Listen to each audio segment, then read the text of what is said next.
game because, well, I used to play it with a family friend that was more like family than friend.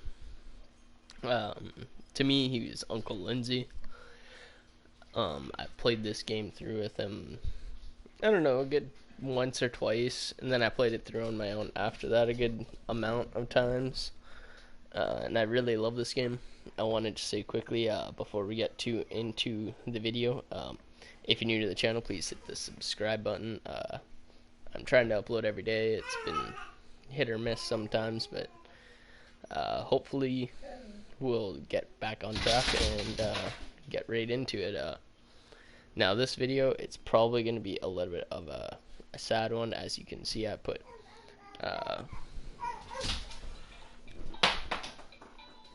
I put my brother William for the title, and you may be wondering why and why I say it's going to be a sad one. Well, you see, I have this book of the story of what happened to my brother William. If you're wondering, my brother's not alive anymore. He passed away quite a while ago. I'm gonna read what happened to you with the most thorough that I can. I have this scrapbook from it's the articles of what happened, and I'm going to read it to you, and hopefully you'll get a deeper understanding of who I am from this video. This is going to be super personal. I'm probably going to cry a lot, guys. So, sorry in advance for that. I never actually got to meet my brother William. A lot of my siblings or family did, but I did not. So, I'm going to start on this first page here. So, OPP investigating death of local boy. The Kenora OPP are investigating the death of an 8-year-old Jeffrey Malik boy who was found dead at the Rabbit Lake Trailer Park this morning. The OPP were notified of the boy's death this morning at 7:30. A post-mortem examination was to be conducted on the boy's body this morning at 11:30 at Lake of the Woods District Hospital.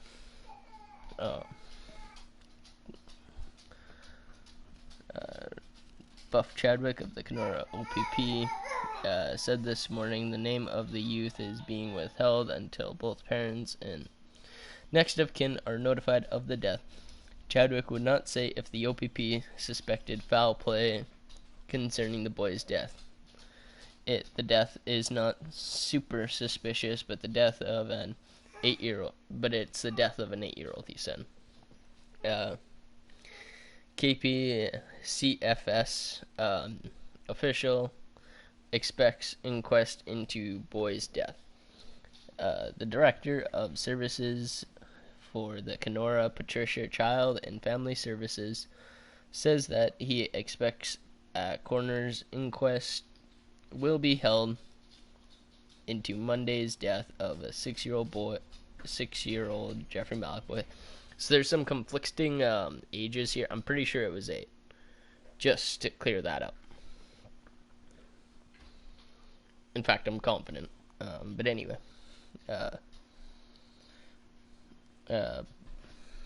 Bob Orsnitsko. Onskio. Can't pronounce some last names. Said this morning the KPCFS is still working for the OPP to complete its investigation into the death of William DeWitt, but that he expects a coroner's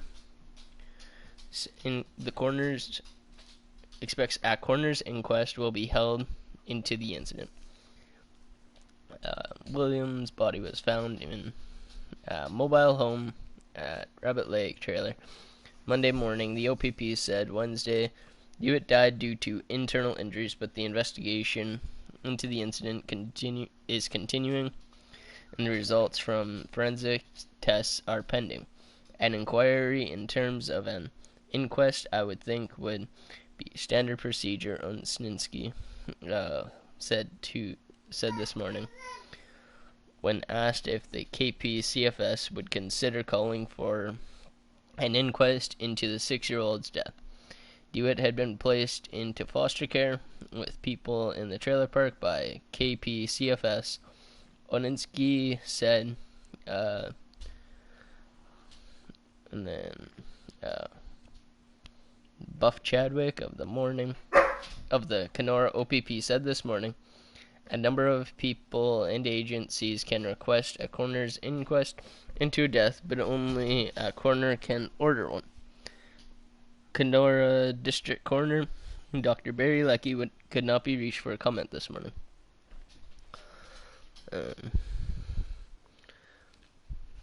So that's the gist of the first one.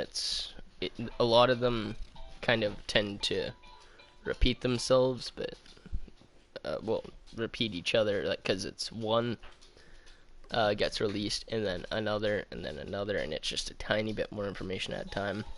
My dad was very careful collecting these. There's 1, 2, 3, 4 on the first page articles.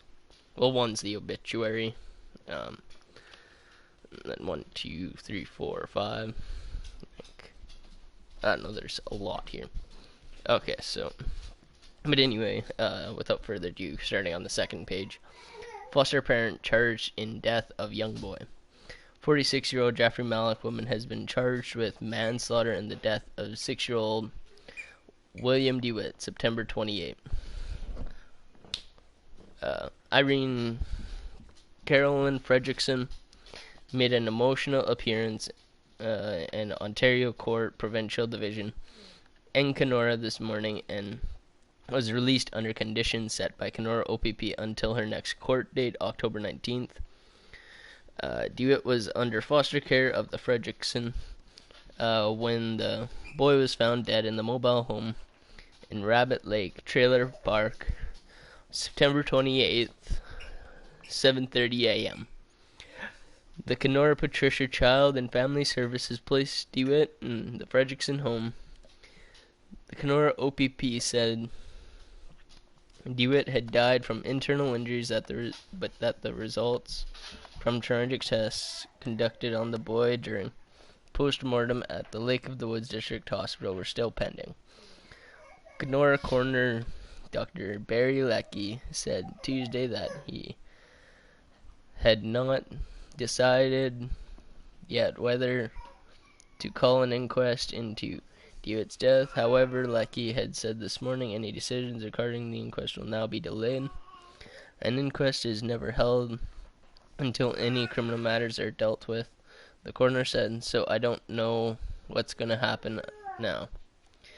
Leckie said it now could be a long time before he would make a decision to hold an inquest into the boy's death.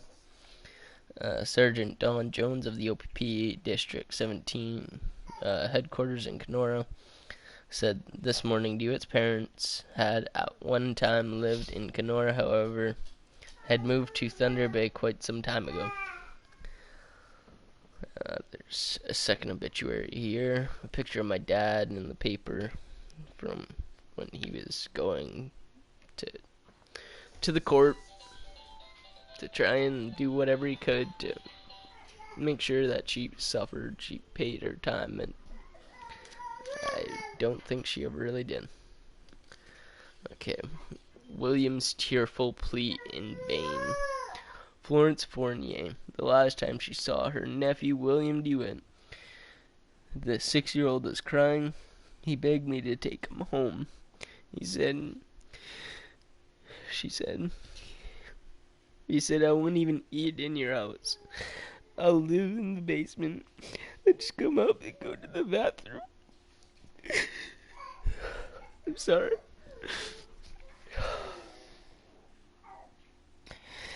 The chance meeting in June was the last time Fournier saw the boy alive. Saw the boy.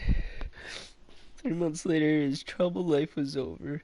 He was taken dead from the home of his foster parent.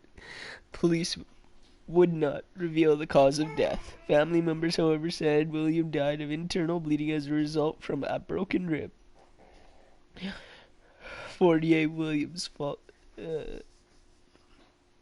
Florence Fournier, his aunt, my aunt, William's father Bruce Stewart, my dad, and his grandmother, B. Clement, said William would be alive today if anyone in authority had listened to their appeals for custody or visiting rights. Said they were concerned about the care William was receiving, but were stonewalled whenever they tried to see the boy or inquire about him. Clement said she asked two MPs to intervene. Kenora Patricia Child and Family Services arranged the meeting to discuss concerns. My appointment was for Tuesday morning, she said. Monday morning, he was dead the day before. The day before, my grandma was going to go and try to get him. And the day before he died, like, she knew her time was coming up with him, so she killed him.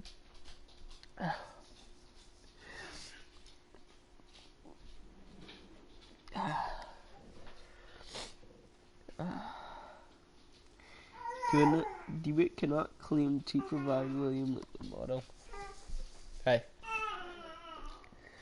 DeWitt cannot claim to provide William with a model home. In fact, he is a recovered alcoholic and drug addict. William was twice taken into custody, DeWitt said. Both times after he reported concerns for the boy was beaten by another person. But he said after the second apprehension, he joined recovery programs and remained clean and sober for the past 2 years.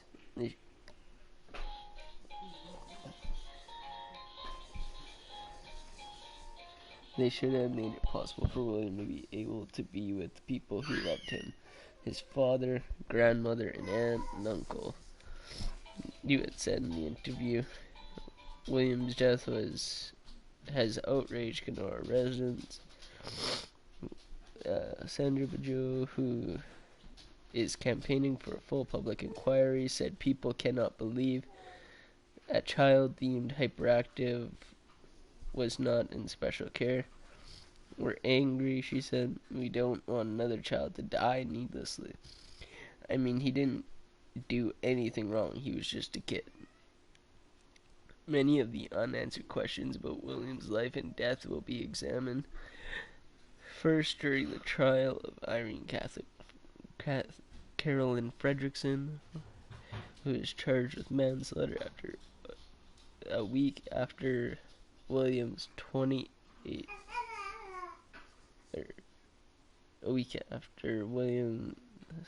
September 28 death.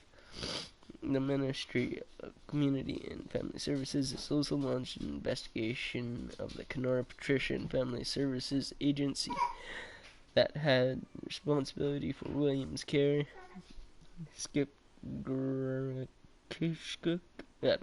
something.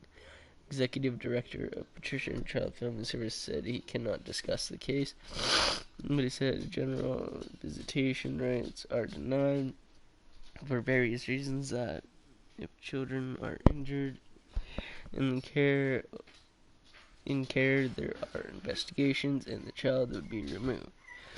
He also confirmed family charges that the agency appears to have been more supportive of Fredrickson than it was to them.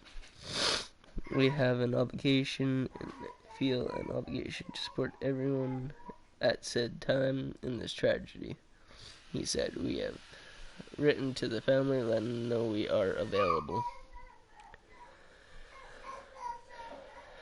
Dad seeks inquiry into son's death is another article right here. Thunder Bay Bruce DeWitt wants public inquest into his son's death last week in foster care. William 6 was beaten to death in a trailer park home in his foster parent in the trailer park home of his foster parent September 28th. That foster parent, Irene Fredrickson, of Jeffrey Malik, was charged with manslaughter Tuesday by Ontario Provincial Police.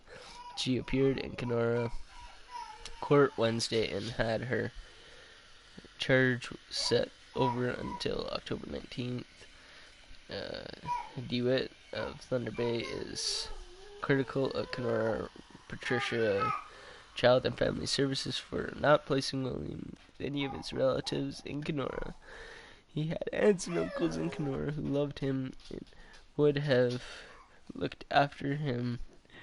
DeWitt said in an interview Wednesday, "My sister had talked to him a month ago, and he told her he hated where he was living and wanted to move into her basement." DeWitt said William lived with Fredrickson for a year and a half since the local branch of Family and Child Services in Thunder Bay took him away from his mother Karen and his younger brother Ricky. DeWitt and Karen, now both of Thunder Bay, were separated at the time and since divorced. Karen could not be reached for comment Wednesday. "It was me who called Children's Aid Society because I was concerned," said DeWitt. "But when they took him away, they didn't tell me where he was or why I couldn't see him. The last time I talked to him was on the phone 3 months ago, and he said he loved me." He said the accused Fredrickson is separated from her husband with a son of her own. He said he was allowed to see his son only once a year, while his ex-wife Karen saw him regularly. See, this is so fucked. This hurts me so much. Because it's like, my dad tried so hard, and I know he shouldn't have been using drugs, and I know he shouldn't have been drinking. But he wasn't given a chance after he got clean either. He straightened his life around, and they turned their back on him. Like, I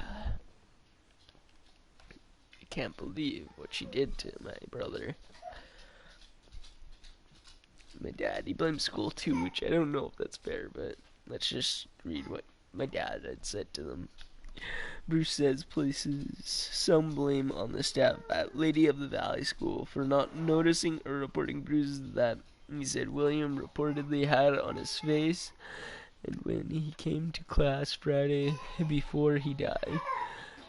Nora Patricia Executive Director Skip refused Wednesday to comment on DeWitt's case. The Ministry of Community Social Services grants licenses and monitors placement agencies to deal with foster homes. Alright guys, well, this has been emotional and it's been long, and I think I'm gonna have to end it here because well, I'm crying a lot and it's kind of probably getting hard to understand me, and well, there's a lot here and I can't cover it all in the one video. So I love you guys. I'll talk to you when I get back to kind of a less cryy state. But me talking about my brother, it's not over. Or kids in the system. I'm not saying the whole system's bad. And you know what? The system saves lives just as much as anything else too. But I think it's possible to change, and I think if you're trying actively to change in a bit of time, that should be recognized by the system, not just a complete disconnect and not allowing them to be there. Because, well, my dad, he wasn't a bad dad even when that stuff was going on. He just wanted the best life for William, and he just wanted to do whatever it took to make sure he had that. He gave up his son willingly. He called Children's Aid. He was the one that said, "Hey, come take my son, because I can't have him around this." He took responsibility for what he was doing, and they made him pay for it. Like, I have no doubts in my mind I'd at least know or have heard my brother's voice had my dad still had him, or got him back, had they given him a chance. I feel like they should do some type of like parental review thing, But anyways, I'm sorry for rambling on. I'm sorry for all the emotional topic. I'll talk to you guys later.